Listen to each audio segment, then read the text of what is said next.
אפשר בבקשה להירגע ולקיים דיאלוג?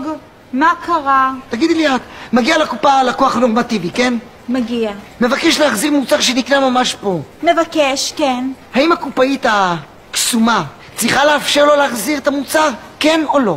כן, אמנון, התשובה היא כן. אוקיי.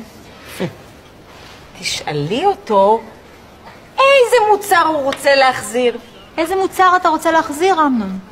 בבקשה.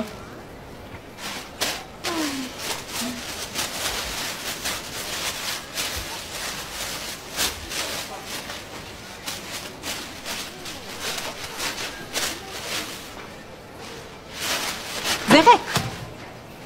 את השקיות! את השקיות הוא רוצה להחזיר! אמנון, אמרת מוצר.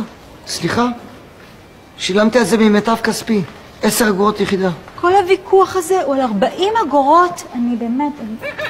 מה את עושה? מה את עושה? את לא מחזירה לו. לא, לא, לא, לא, לא, לא, לא. זה בסך הכל חצי שקל.